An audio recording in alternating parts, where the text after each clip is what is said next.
Welcome back to more Castlevania Harmony of Distance. Last time we explored Skeleton Cave A. We managed to get the Floodgate key, so now we can finally head over back to Luminous Cave A and see what's going on there.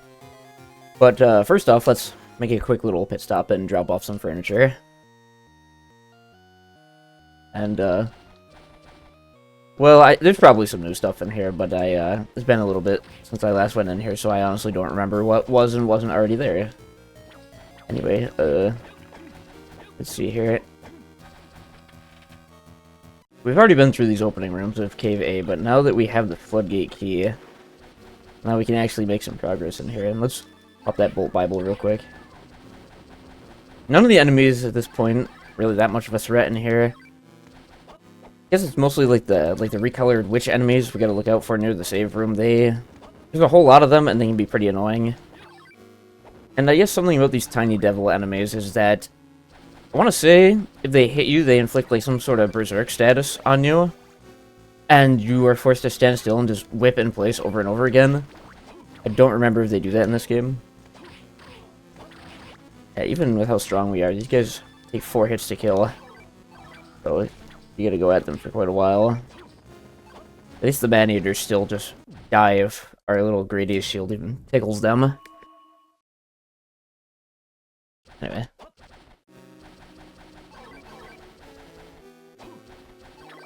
Not much to say about this area right now because, again, we've mostly just already been through a lot of these places, but don't remember which way we're supposed to go, but, well, we'll probably figure it out.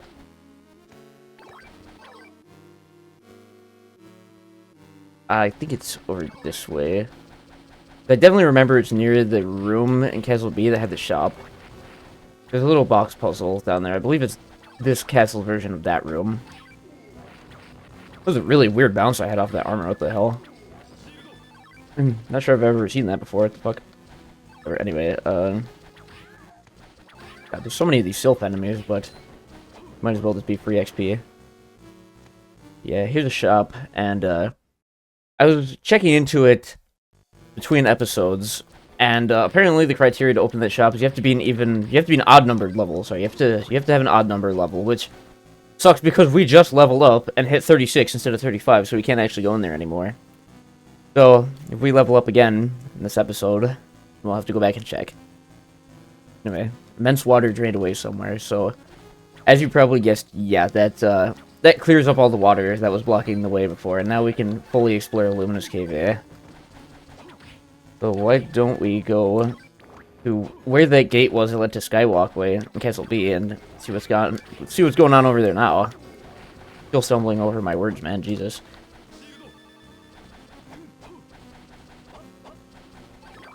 But I've noticed that you can really displace that shield when you summon it if you just keep dashing. It will try so hard to catch up with you and it'll fail.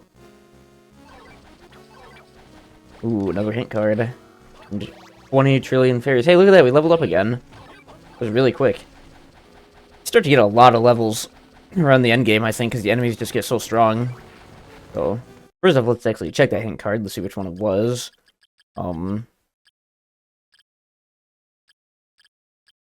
card 1. Somewhere there exists a mechanism for draining the caves. Oh, you don't say. I'm gonna have to look out for that if we want to drain all the water, and, you know, maybe there's some kind of key or something to drain all that water out. Who knows, really? Real useful hint. Anyway, we got ancient armor. Well, it's not any better than the plate mail we have. Speaking of armor, there is actually something interesting in this shop down here, which I think I said something incorrect about in a previous episode, but let's take a look here. As you can see, lots of consumables and some good gear, and then where is it? Here it is, ceramic mail. Look at how huge of a defense increase that is, and then look at the price. This armor is very expensive, but this is the highest defense armor in the entire game. This is just, like, the best armor. And it is really expensive.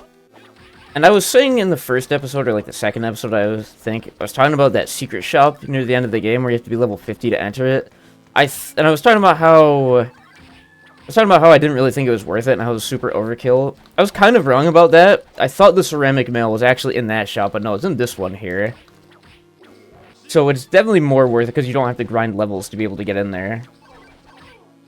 Although, having to go in when your level is an odd number is going to be a bit annoying to coordinate, but before the end of the playthrough, I would like to go in there and try to get it, I think, just because I've never gotten it before, and probably won't actually be all that difficult to get the money for it. It'll be tedious, and might take a little bit, but it won't be hard. So, like, might as well, you know? Yeah, let's just keep on moving. Hopefully we won't have to refresh our shield so much. We don't want a lot of MP going in here, for sure. That neither of the shields can catch up to me. And yeah, as you can obviously see, all the water's gone down here. Not that there's any enemies down here anyway. Some arm plates, though. Probably not as good as Bloody Glove. No. Bloody Glove is like a really high defense piece of gear for the point in the game which you buy it. Like, you could buy it and, I think it was like Treasury A or Top Floor A, wherever Minotaur level 2 was. I believe is where we bought that. Got some leggings as well. My point is you could buy that there, and then probably just keep it on for the rest of the game, realistically. Leggings. I'll take the defense increase, yeah. Actually quickly see. Yeah, it's time to finally replace that Crimson Cloak, which is a shame, because the little after image was cool. Guys, still assholes. Although, you can see at this point our defense is so high and our level is so high that we don't take very much damage anymore. I really love to block. Eat my whole shield, why don't you? Dick. You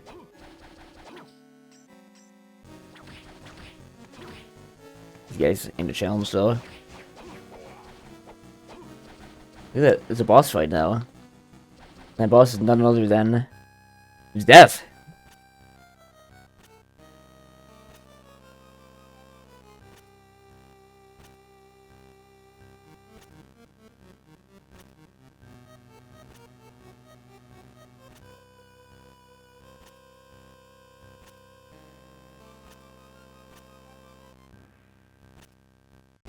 Such a fucking homewrecker. This fight is definitely a challenging fight. This is one of the harder fights in the game for sure, which is, you know, to be expected of Death. The obligatory Death boss fight in a Castlevania game is usually a challenge. You can see we can just shred the shit out of him with this whole Bible. We are already taking a whole lot of damage though. Maybe I spoke a little soon, but the scythe is just so huge.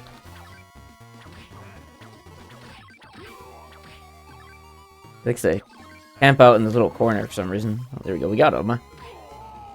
And almost get hit by that scythe. Except, no, wait.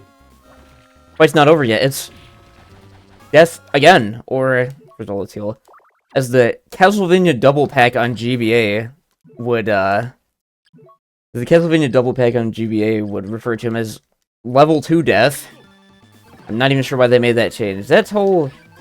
I haven't mentioned it yet, but yeah, that is a thing. The Castlevania double pack on GBA, which is basically Aria of Sorrow and Harmony of Dissonance on a single cartridge, but with, like, very minor changes. I have played it before. I physically own it, except it's a shitty bootleg I bought off of, like, eBay or some shit in an effort to actually find the real double pack so I could just play both games and save some money, because I'm cheap, but... Just throwing some Bibles. This fight is annoying because you have to hit him in the head. Oh, well, there we go. And we got a level off of that. He hits kind of hard, and he moves around a whole lot. You have to just keep hitting him in the head over and over again, and all of his sides, like his head and his tail, will hit you. This is annoying, but Death is finally gone. Fuck him. And we get Griffin Wing. This is the last major upgrade in the game, for the most part. Yeah, this is pretty much the last real upgrade. And with this, we can go basically anywhere in the castle, because now, you see, we can jump pretty high with our super jump. Or with our double jump. Here, let's go down real quick and demonstrate. This blaze will stop blocking.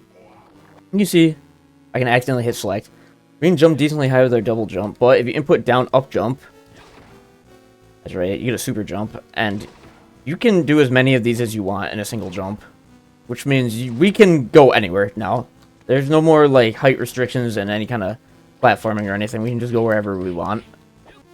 Which is why I elected to beeline to this boss fight here in this area, just so we could, quickly get this.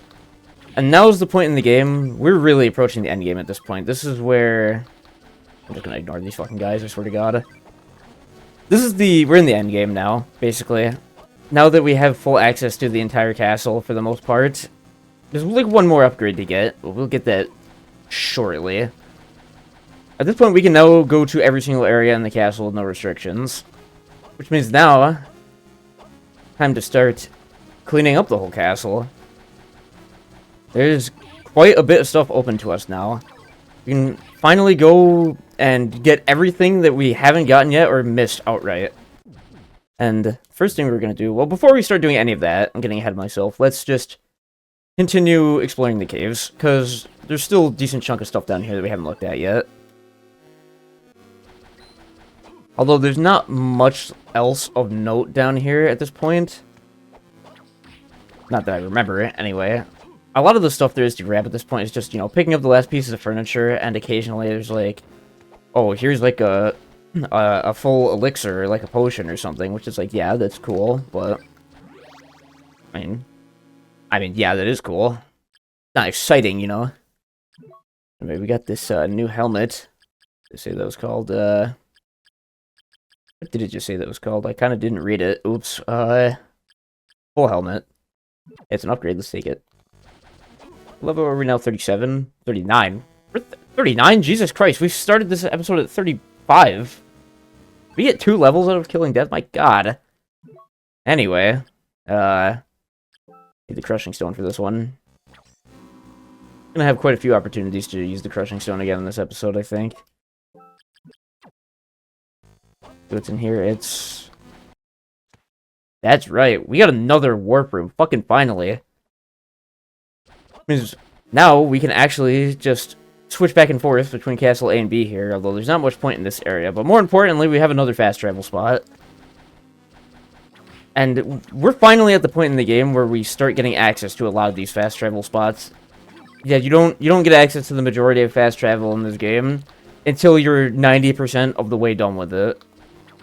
You know, I mean, it's nice for when you need to go back and clean up everything that you missed, but we already did a lot of backtracking in the main game. It would have been, you know, really nice if we could continue to backtrack. Or, you know, if we were allowed to backtrack through most of the game, that'd be really, really nice. Got another level up, by the way. My god. Maybe we will get to level 50 for the secret shop without even needing to grind very much. That would be really nice. Where am I going? I want to go down here. I'm so addicted to using this Gradius shield, to be honest. Usually when I play, I just spam Wind Cross, but I'm actually fucking addicted to this Bolt Bible combo. It's so broken.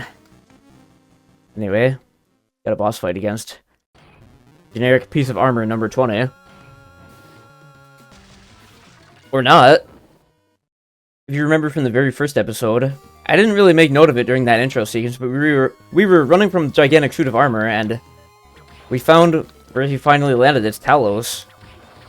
This fight is a joke, because he has 2 attacks, and that's one of them. You pretty much just have to pace yourself and not get too close to his foot, or you'll take damage.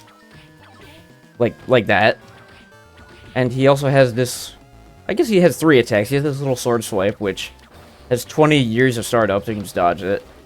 He has a little grab attack he'll try to do as well, which, again, has, like, 20 years of startup, so you can just get out of the way. For such a late-game boss, it's not impressive at all. He's trying to grab us. I don't even know what happens if he successfully grabs you. You basically have to, like, drop your controller and start drilling all over it to actually get hit by any of this boss's attacks. I will say, it's difficult to get close enough to actually land any hits with Bolt Bible against him, because his foot is so wide. Doesn't matter, though, because he is dead. That was an extremely, extremely easy boss. Probably about as easy if he didn't kill that armor enemy before the fight started, and we just fought that piece of armor, it probably would have been just as easy. Anyway, we have the super jump so we can start getting up to places like this.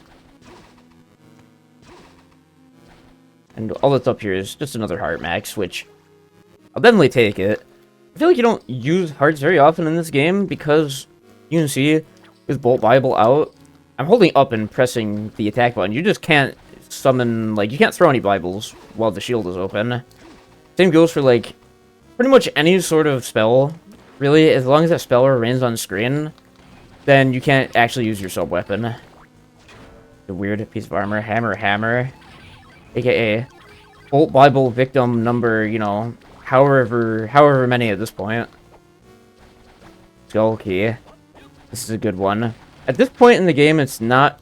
I mean, yeah, it's definitely nice to have.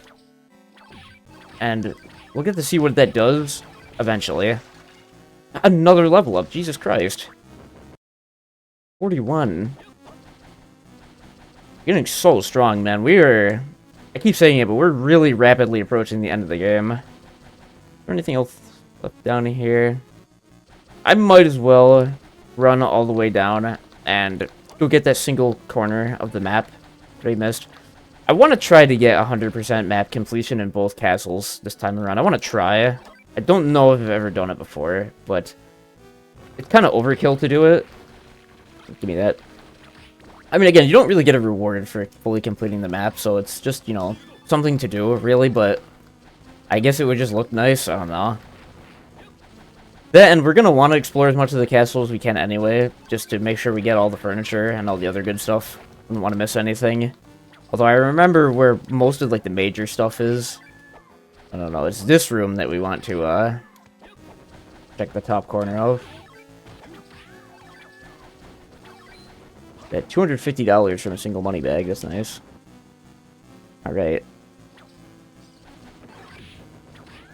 I don't even know why that ectoplasm enemy is still here, to be honest, because they die in one hit by the time you first encounter them. At this point, you kill them like 10 times over just from like sliding into them.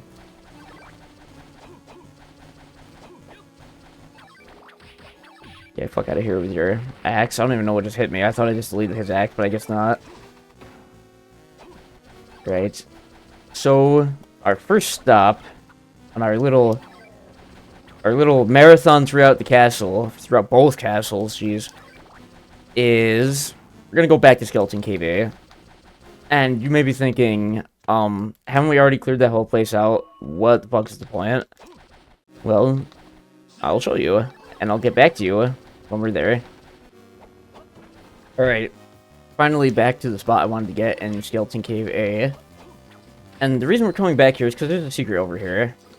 And this is the most fucking bullshit secret in the entire game. There's no question. This secret is bullshit. I had to look this up to find it the first time. I think some other stuff, like the wall you can slide through in the pinball room, that one, like, you know, you could put two and two together and figure that one out, right? I think this one, there's just, like, no way any sane person would figure this out. And here's why. Because what you have to do is to come to the save room, and now that we have the super jump, we can do this. Yeah, that's right. The ceiling in that room is just completely intangible. You can go through it. And you can see, now that we are actually in this room, you can see there's an upper map connection in that save room. That's not there, like the little upwards path. That isn't there until you come into this room. And so you may be thinking, okay, how the fuck are you supposed to possibly know that's there? And the answer is, I don't know. I guess you're supposed to see the little gap in the map there and just intuit that there's a secret room there that you can get to somehow.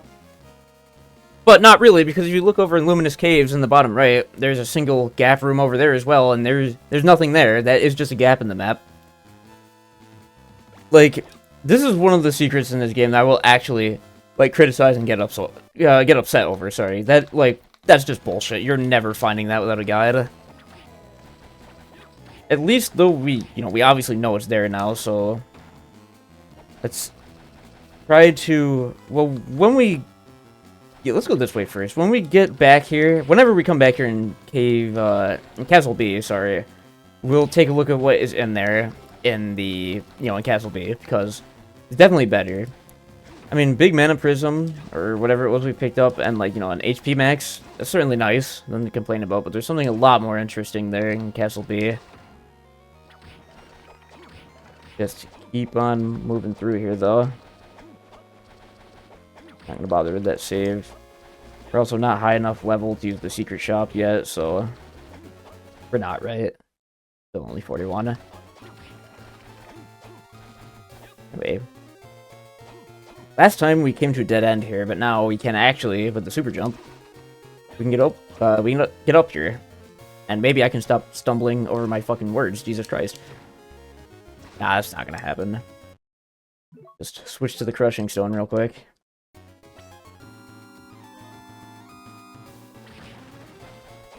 I don't think we're gonna need that anymore. I don't know if there's any other crushing stone spots. Just like 1 or 2, maybe. You don't gotta worry about it for a while. Anyway, finally, after all this time, we're finally back at the very entrance of the castle where the playthrough began. And there is some interesting stuff here.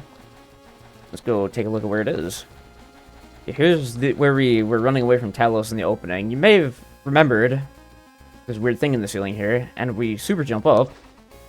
We get stopped by a dead end. Yeah, that's right. Even when we have the super jump, there's still some dead ends we gotta deal with. But don't worry, pretty soon here, we will actually be able to get through whatever that weird ceiling is. Thing is, I just gotta remember exactly where the item you need for that actually is, because I'm gonna be real, I don't remember exactly where it is, but let's go find it. Oh yeah, during our initial run through the castle, we never even came into this room, so we just missed this free heart max up right here. I mean, I know at the very beginning of the game, this leads to a dead end, so I just don't even ever bother coming through here when I replay this. As you can see, you're supposed to have the super jump to get up here. Although I mentioned this room before, if you use the Ice Fist combo, so then it's very precise, but you can't actually make it up here. I don't actually know how to do it, though. But, well, we actually have what we're supposed to have to get up here at this point, so we don't gotta worry. I'll stick with the Bible. I like Bolt Bible too much. Look at that, we got yet another gate. Good shit. Down here, as you can see, there's a $400 money bag down here. Here we go. Here's the platinum tip. This is the final real whip upgrade. This is the same as the steel tip, except just another 10 strength on top of that. Now we got this cool, like, diamond-shaped tip on our whip. So now, if we weren't already mauling everything super fucking hard, now we are really doing that. As you can see here, I'm gonna assume the devs probably did this intentionally. You can see there's a $400 money bag here. You can just walk out of this room, walk back in, respawn it over and over again. They probably put this here intentionally so you could actually grind money for the ceramic mail and the items in the secret shop. And which money do we have? It was 15,000 for ceramic mail, I believe, so actually I'm gonna take a bit to grind the money here because I've never bought it before and might as well just, get as much stuff as we can. So I'll get back to you when I stop doing this boring grind. Alright, that actually didn't take very long, but we've got 15,000 gold now. Nice. And, now that we're here, let's take the warp and head over to Castle B.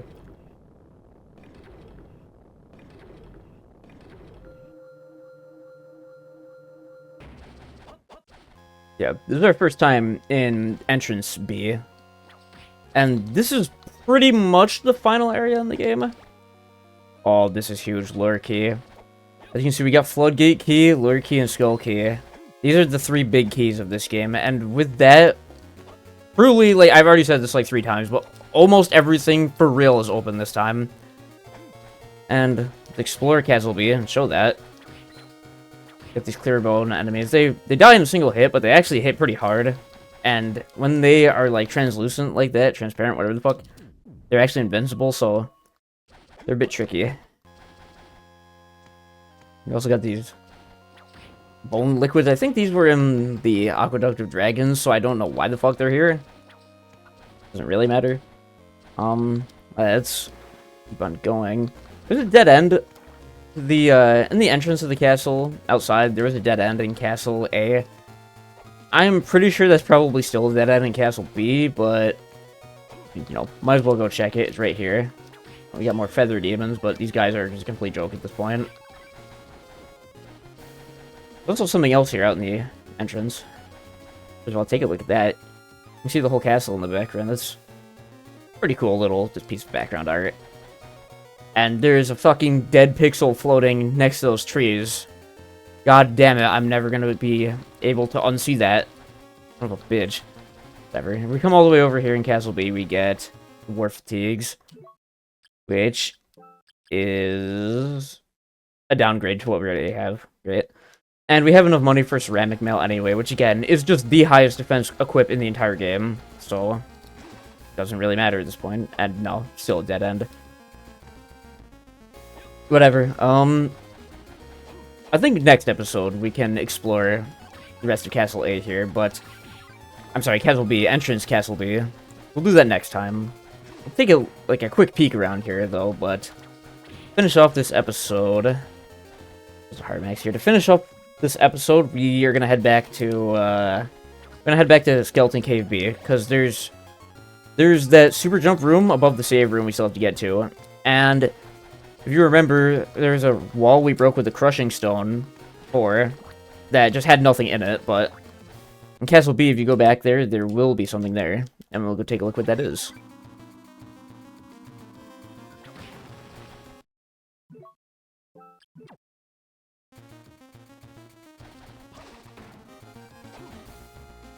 Alright, you can see here, these stupid green and blue and yellow doors that have been taunting us for the whole fucking game. Now that we have the lure key, they finally actually open, and inside is yet another gate. That's right, this is where most of the fast travel is. Every one of those lure key doors we've seen throughout the game has a gate behind it. I don't remember exactly how many there are in total, but basically now we have actual fast travel, and can swap castles wherever we want. So basically it makes this endgame like castle cleanup way smoother and easier, because you don't have to do the shit we were doing before, where we have to go from the very top of the castle all the way on the top floor and then descend all the way to the bottom of Skeleton Cave A. Like, no more of that. We can finally just actually fast travel, and it's such a fucking relief. My god. It's still very annoying that they make you wait this long for it, though. Even, like, you know, Aria of Sorrow, that game had the decency to give you a fast travel point nice and early. Before, like, the second or third boss, I think. Circle of the Moon also did this. Let you very nice and early on in the game. Just get a, there's a fast travel point you could access pretty early in Circle of the Moon, but then you have to wait a bit to get your second fast travel point so you could actually start using it. But it was nice that they gave it to you, you know. This game, like, the fast travel between Top Floor and Skywalkway is, like, not that useful, I don't think. So, you basically have to wait until this point to actually get fast travel, and it's just, it sucks. But whatever, no point in complaining and griping over it. We actually have the fast travel now, so that was pretty fucking good. Anyway, here we got Wizard Urn, weird piece of furniture, and you can see the final magic book. I can actually pick it up. Summoning Tome. Wait, this one has a different naming convention than the others. Fire, Ice, Bolt, Wind Book, and Summoning Tome. What the fuck is that?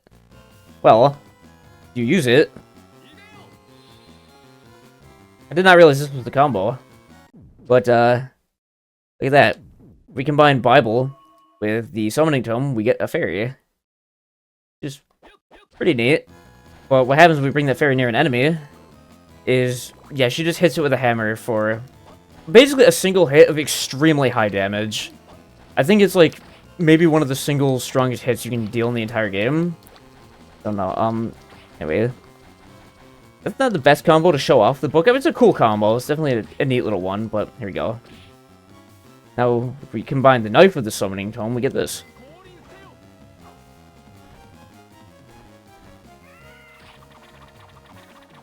Get that. Aside from the Bible, every Summoning Tome magic combination is an extremely MP, costly, full screen, like, enemy killing attack, basically.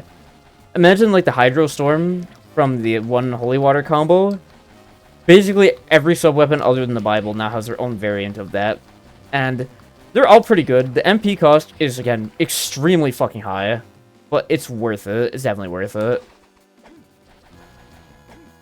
I think especially, I actually don't know which of the combos here is the best, but they're all at least worth checking out. This animation is extremely long, by the way. Kind of funny. Let's look at how much. That's 100 plus damage across, like, 5 hits. That is a huge amount of damage. Just keep going though. We're pretty much all out of juice now, so let's just use the knife for once in this playthrough. Sure, why the fuck not? I don't think I've thrown it a single time, so let's just... Well, okay, I guess we did check out 1,000 knives earlier in the playthrough, but who gives a shit about that? Anyway, we get the bullet tip. It fucking sucks. Okay, it's kind of neat, but no, it's not good. Look at that. Got a 15-point deduction, just about, and when you are at full HP, I have to drink a potion because I'm not even at full HP. Oh, yeah, I'm at 430 out of 431 HP. For fuck's sake. I'll just drink a potion. You shoot a fireball out of the end of your whip at full HP. Like, it's pretty much like having full HP in Zelda. But, who really needs to throw fireballs when you have all the different sub-weapons and magic combos and stuff? So it's just, you know, kind of pointless. Whatever. Anyway, yeah, I guess I will... Yeah, I guess we can end the episode there, actually. Next time on Castlevania Harmony of Dissonance, we'll explore all the entrance areas of Castle B. We'll explore the entrance, Marble Corridor, Wailing Way, and Shrine of Apostates. So, thanks for watching, and see you next time.